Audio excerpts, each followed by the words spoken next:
What is up, everyone? It is Stephanie here with Infernal TV, and I am bringing you my review of the newest Cancer album, Inverted World. Now, Cancer is one of my top favorite death metal bands. To the Gory End, I think, is like one of the greatest death metal albums of all time. I saw Cancer at the 2019 Quebec Death Fest. They were the best band at the festival. Absolutely blew me away. Just, their set was everything I wanted and more.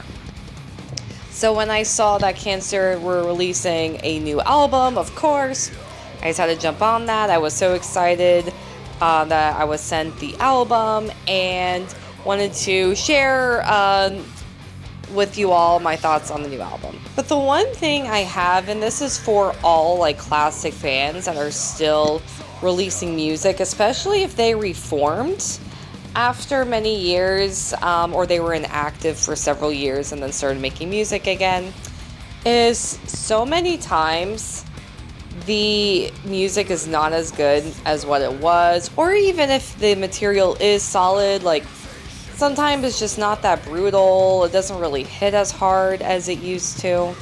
I will say Cancer is different in this way because To the Gory End is such a good album.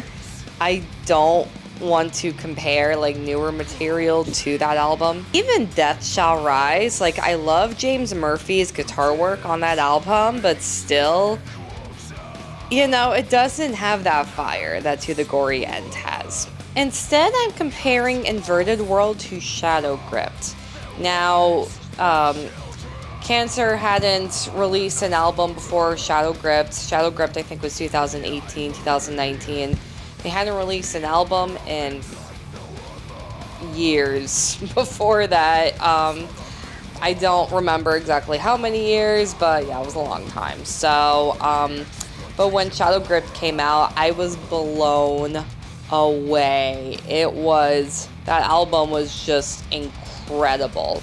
So I mainly compared Inverted World to Shadow Crypt. I don't think Inverted World is as brutal, and I will be honest, but it's still really good, and I think it's largely because Inverted World has a lot of new members, but I'll go more on that later. So, but the most important thing to remember is John Walker is still in the band.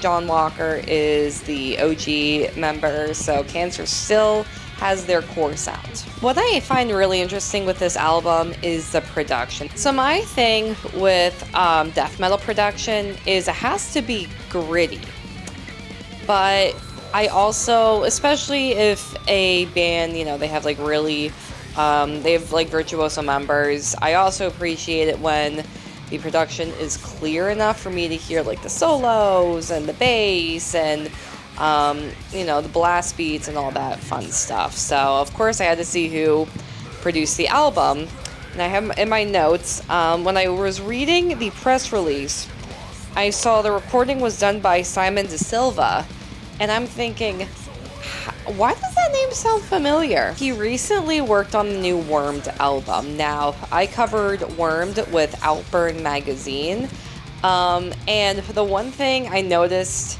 with that album is it is very like crystal clear because Wormed is more on the tech death side. I honestly think, even though, again, tech death is part of extreme metal, like you want more of that clarity so you hear all of the members. But again, this album was like very gritty, like this Cancer, now going on Cancer. The Cancer album was very gritty. So, really shows that Simon De Silva is very, you know, versatile. The mixing was done by V. Santura. He's in Triptychon, so I immediately recognized his name.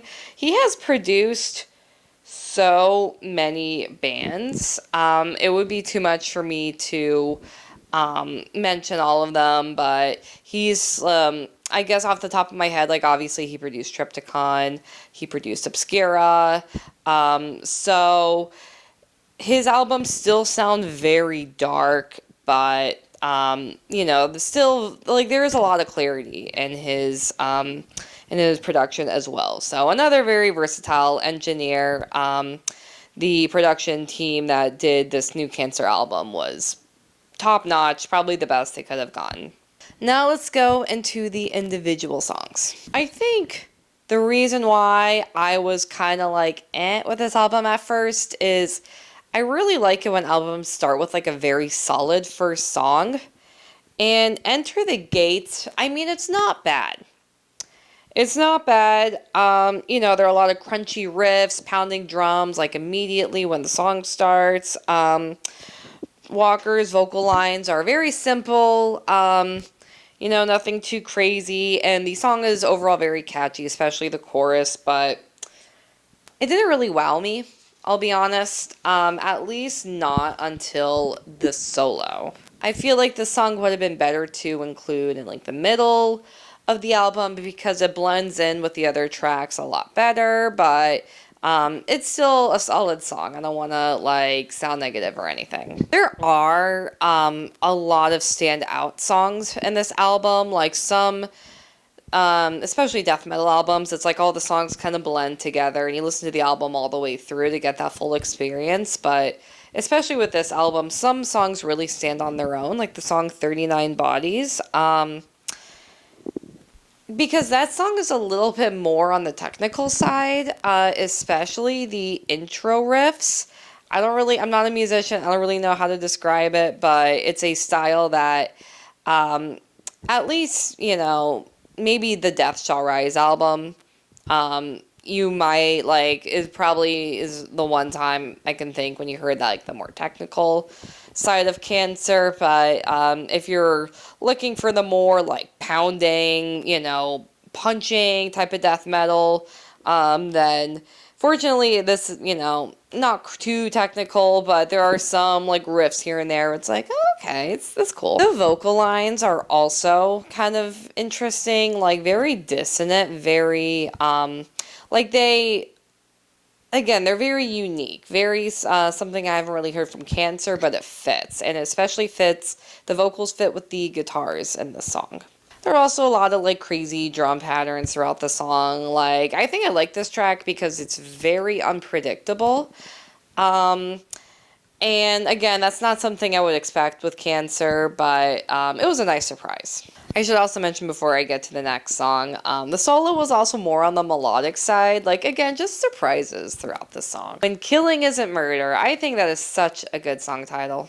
But I also wanted to mention this track because compared to 39 Bodies, it is slower, but it's very heavy. More something we would expect with a Cancer release. But what also stands out is Walker's vocals, because he doesn't really do growls. His vocals almost sound spoken. I don't really know how else to word it, but just again, something I wasn't expecting. Again, there are still some surprises, like the solo completely goes in a different direction, and it's absolute craziness, but it works. Covert Operations is the next song. It also, it gets a little faster, but it's still very heavy. But the solo is really where things get chaotic in the song, because it gets a lot faster during that part, and it's just nuts. It changes like the entire song. The last song is Corrosive. It is the very last song on the album. Like classic Cancer, just, gut-wrenching brutality. Just punches right through you. I don't really know how else to word it except for that. Overall, I would give Inverted World an 8 out of 10. I did enjoy the album. Again, I didn't want to compare it to the earlier material, but I did give it a couple points off because I really feel like Shadow Gripped was a much stronger modern death metal album. But, this album had like a lot of really solid tracks. Every song did sound different and they stood out in their own ways, which is what I appreciate. Again, I feel like the album itself could have been off to a better start, but towards the middle and the end, it definitely got a lot stronger. Again, Cancer had a few new members added to the band the one, here I have him in my notes. Robert Navajas. He was, I believe, 2024 is what I read. is when he joined the band. So again, these guys they were just added very, very recently. So maybe in the next Cancer album that it will be a lot more solid and brutal, like what I remember. Inverted World will be out on April 25th, and it will be released by Peaceville Records. I will link their Bandcamp in the description of this video where you can pre-order Inverted World. Thanks for watching, and stay brutal, everyone.